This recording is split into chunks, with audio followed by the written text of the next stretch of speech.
little place called Annagassan. Yeah, pretty quiet. Nice little bridge. Old Irish flag down there. The old tricolour. That's our motorhome down there. Right down on the right hand side.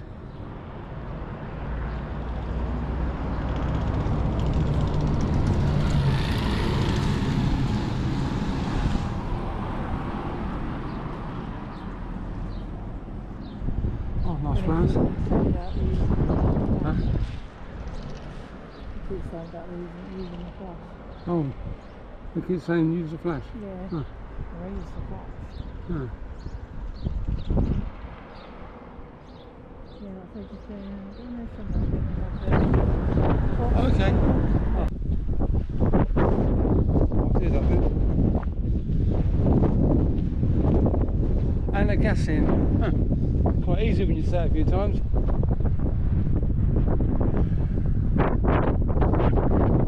It's quite windy, isn't it? It's full of wave with one left.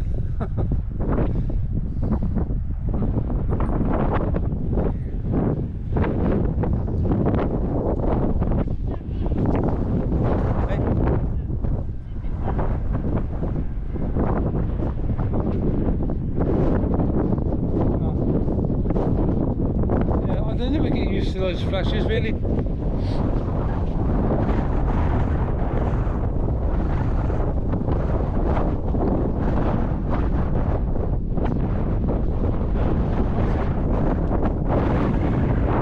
View over there, the mountains in the distance. Long way away though. A lot of birds flying around. Oh, it's all island. I wonder where the north is. I'll have to go far shortly. Yeah. Quite nice pubs, isn't it? Yeah. What's this?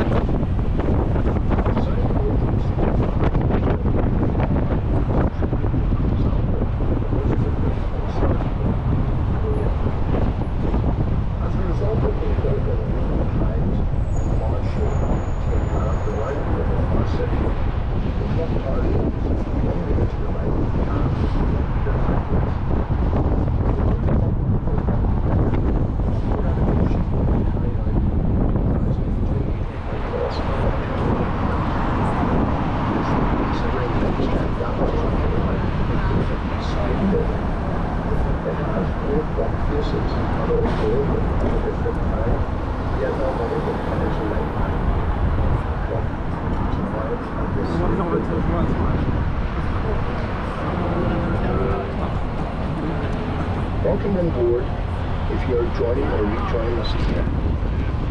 Just ahead and on the left is a large ceramic dish called the Salmon of Knowledge.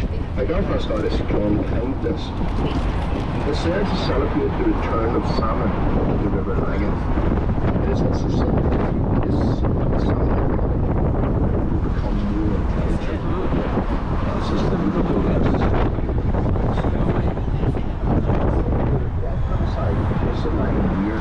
completed in 1994 at a cost of £14 million, but it turned out to be money well spent, as it now keeps the River Lagan at an artificial high tide.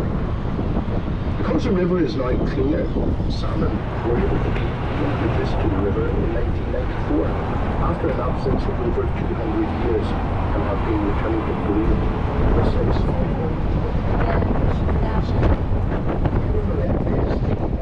Pneumatic, the last White Star Line vessels in existence. Pneumatic was built as a tender for the Titan, now restored to its 1912. Pneumatic public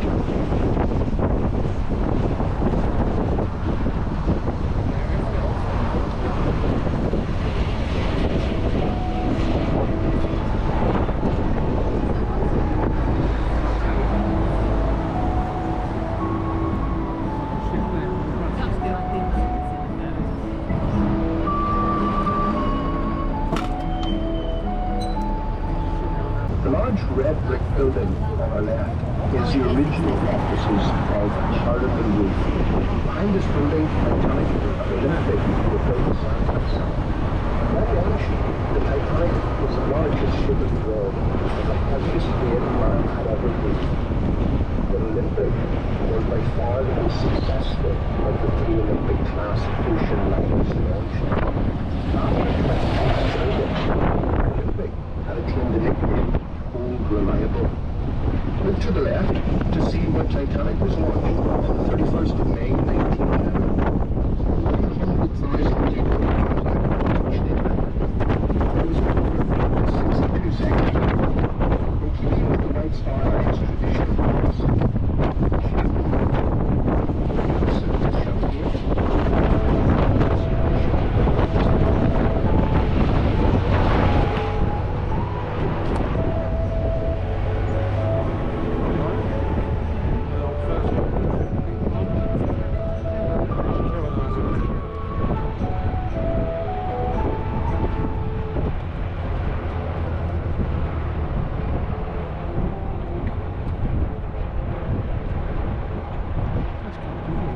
ahead on the left is the HMS Caroline, a C-class light cruiser from the First World War, brought to Belfast in 1924.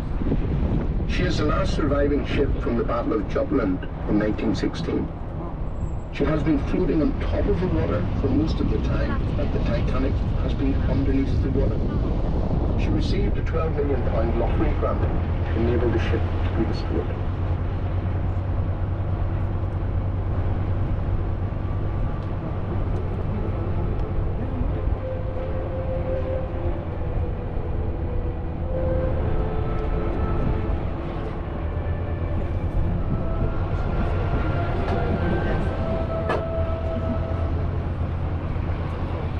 Some of these old buildings here have been found new uses and highlight just how much Belfast has seen its major industries change over the years.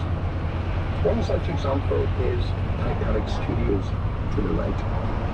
It is used by film companies like Universal Studios and was recently used in the HBO series Game of Thrones. Game of Thrones has done a great job in showcasing Northern Ireland's beautiful scenery, as much of the outdoor scenes are filmed on the beautiful Northampton coast on the route up to the Giant's Causeway. The Tom Hanks produced movie, City of Edinburgh, was also filmed at Titanic Studios. Tom Hanks and Bill Murray came here after starring Europe was set big enough to build the entire City of Edinburgh set inside.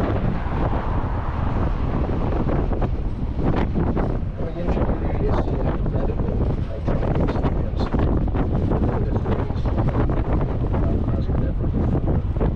Built at a cost of £97 million, was worth it's not a museum. It's an experience one that most people should feel.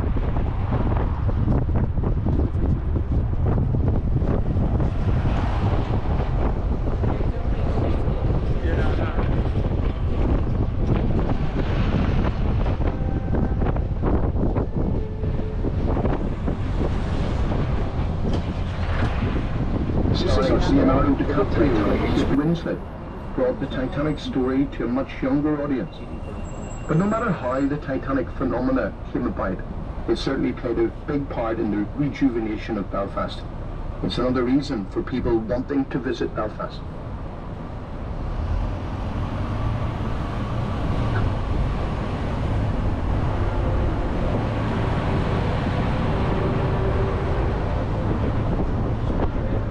Heavy bomber, one of Britain's first. This was a plane that could reach and bomb Germany, and was one of the reasons Belfast would find itself targeted from Luftwaffe in 1941.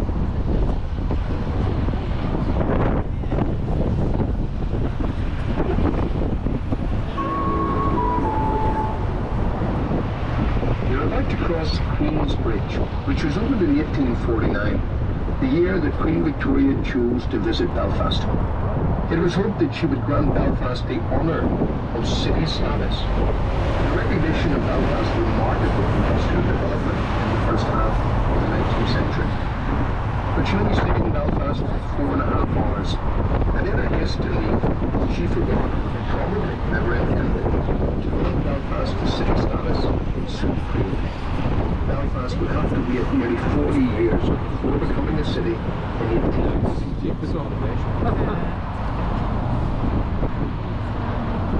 the end of the bridge, a metal sculpture of a woman holding a large ring in the air is called the Beacon of Hope, symbolising the harmonisation of all the world's cultures. When it was brought to Belfast, it acquired a few nicknames, such as Hula with the Hula, or the Thing with the Ring.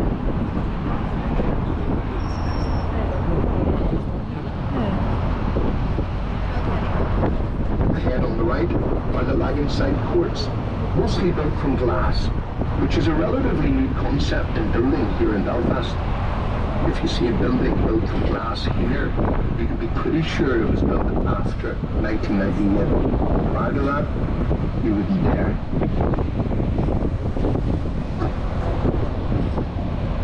On the right are the Royal Courts of Justice. Because they contain the High Court, they were a major target during the Troubles. They are protected by a blast wall 10 foot thick in parts to protect the building from car bombs, the bomb of choice back then.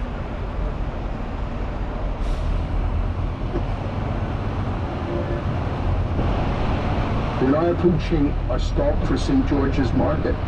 This market was recently voted the best indoor market in the British Isles by the Indoor Markets Association of the British Isles.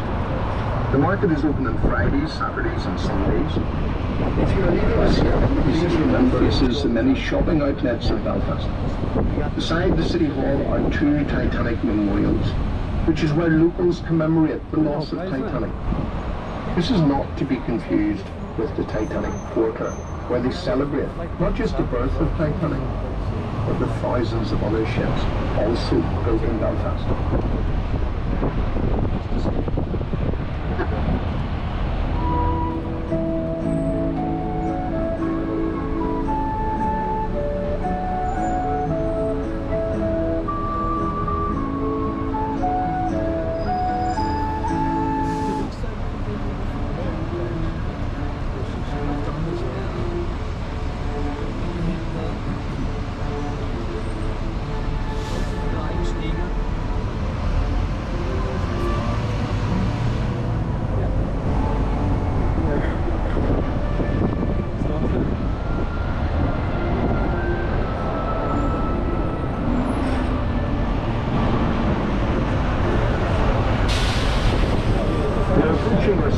The Irish Tour Tickets Tourist Information Centre, the Crown Bar, the Europa Hotel, the Grand Opera House and the bus and train station. If you're leaving us here, please remember to take your headphones and all of your belongings with you.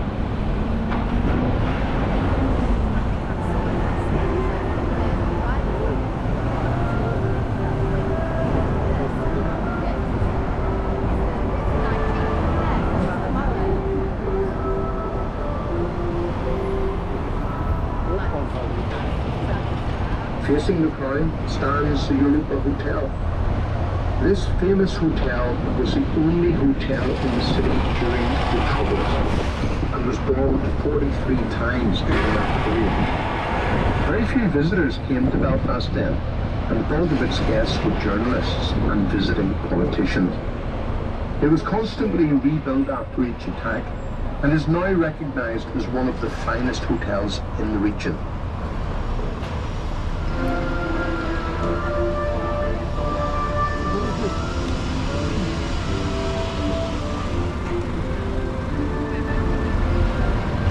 Welcome on board if you are joining or rejoining us. This area was once the main nightlife area in the city, and it still retains some great venues at the city end of the street. Popular bars include Robinson's and the world famous Crown Bar. The Crown is owned and managed by the National Trust and is preserved and protected as an important historical site. It has retained the wood panelling and small drinking booths called snugs that give it the authentic Belfast appearance. The ornate tile work on the exterior and the floor mosaics make it a very special Belfast institution. You're coming into what's become known as the Golden Mile. It is so named because this area offers the best selection of pubs, clubs and restaurants in Belfast. Some of the pubs have very strange names, but this is all part of the area's charm. There is also a wide selection of cultural cuisine: Indian, Italian, Chinese, Japanese, Nepalese, French, Spanish, Turkish, and of course, Irish. Don't leave Belfast without having treated yourself to an Ulster fry-up, sometimes called a heart attack on a plate. Eating out in Belfast is particularly good value if you take advantage of the many early bird menus on offer. This part of Belfast has benefited greatly from the increase in tourism.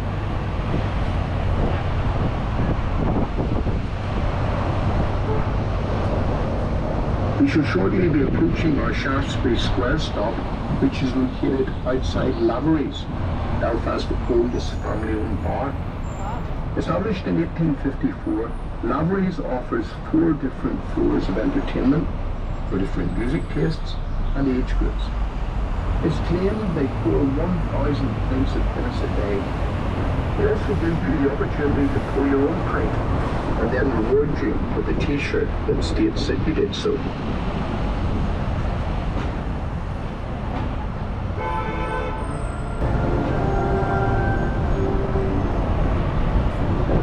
Welcome on board if you're joining us or rejoining us here. Further ahead on the left is Queen's University in Belfast. Opened in 1849 as Queen's College, Belfast. The university offers academic degrees at various levels and has a large number of now famous alumni, including the former President of Ireland, Mary McAleese, Nobel Prize-winning poet Seamus Heaney, and politician Lord Trimble. Actor Liam Neeson also attended Queen's for a short time. Queen's is the largest landowner in Northern Ireland. In 2015, the student population was just under 25,000, with 8,000 of them coming from outside Northern Ireland. It's testament indeed to the success of Northern Ireland's peace process.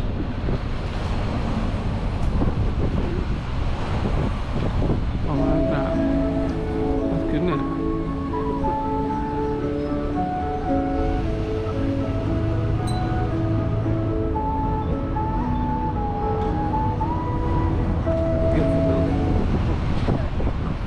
This is our University Road stop for Queen's University, Botanic Gardens, and the Ulster Museum. If you're leaving us here, please remember to take your headphones and all of your belongings with you.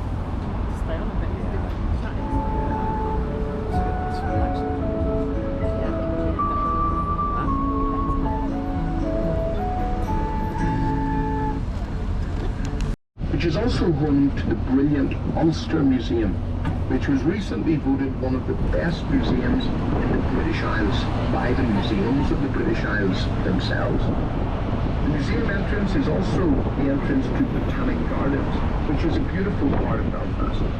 Looming above the entrance is the statue of Lord Kelvin, one of the greatest thinkers of all time. He was born in Belfast, educated in Glasgow, but is buried in Westminster Abbey.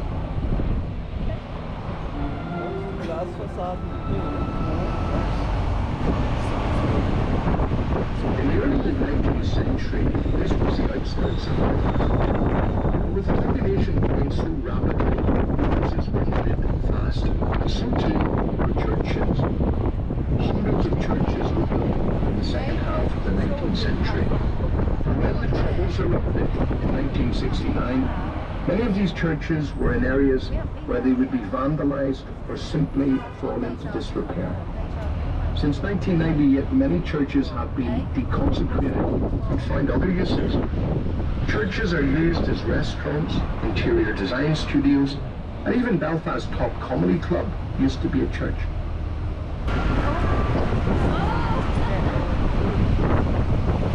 Jerry is one of Belfast's modern improvements.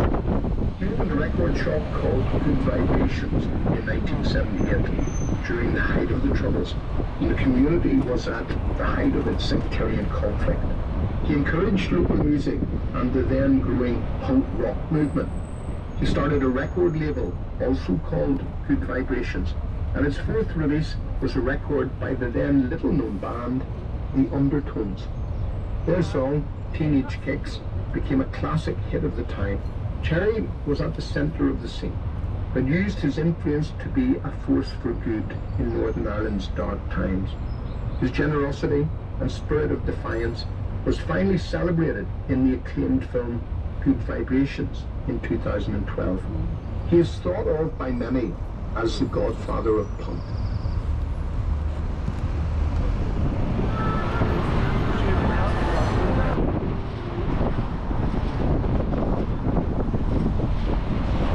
The large piece of art comprising of one sphere inside another is called Rise. It was made by Wolfgang Buttress and it cost over £600,000. It symbolises a new beginning for Northern Ireland.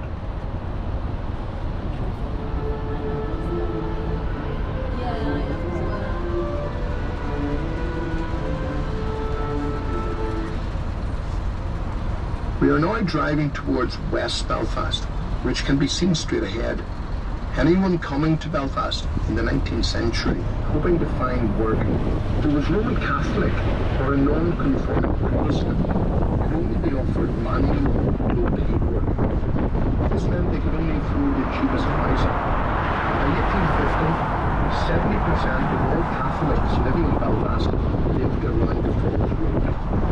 For non-conforming Protestants, they usually meant living in an area where they see themselves as British. The murals will of course tell the sometimes tragic story of Belfast past. To look at all the murals objectively, they must be viewed as historical, because they represent Belfast's recent history and not the present, where now both traditions have parity of esteem.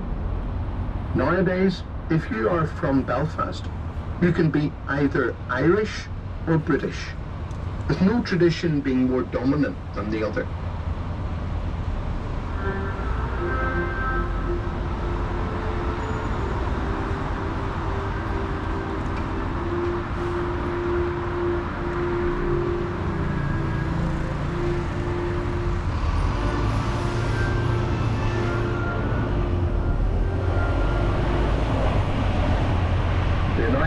Another of the 7 quarters of Belfast, the Gaeltacht Quarter. It's here the Irish language is spoken as a first or second language. This area was named the Gaeltacht in 2002 and was the last of the Belfast quarters named. Right up until the 19th century, the Irish language was the most widely spoken language in Ireland. And it wasn't just spoken by one religion either. However, the Irish famine and its aftermath saw the population of Ireland plunge from just over 8 million down to just over 4 million in less than 60 years. And many of those leaving were Irish speakers. By the start of the 20th century, the use of the Irish language was in free fall decline.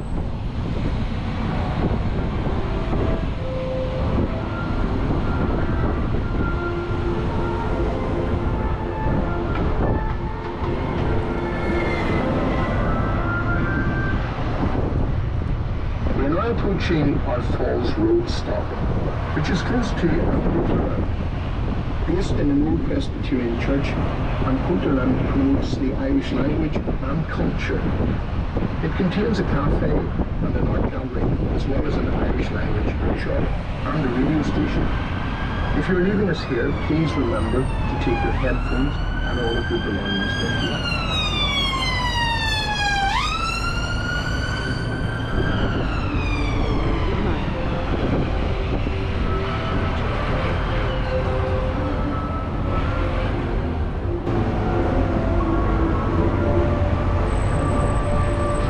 To the right, the Royal Victoria Hospital, or simply the Royal, as it's known in Belfast, is one of 3 major hospitals in the city. Completed in 1906, it claims to be the first air-conditioned public building in the world. The Royal played a vital role in the front line of the Troubles and developed many surgical techniques on wounds sustained through violence. These techniques have been replicated throughout the world.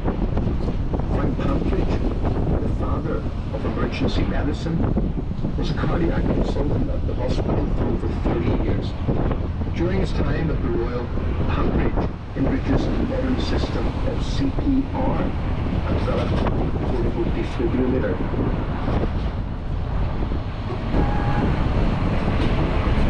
Further ahead, at our next stop, the large mural coming into view on the left is known as the Bobby Sands mural.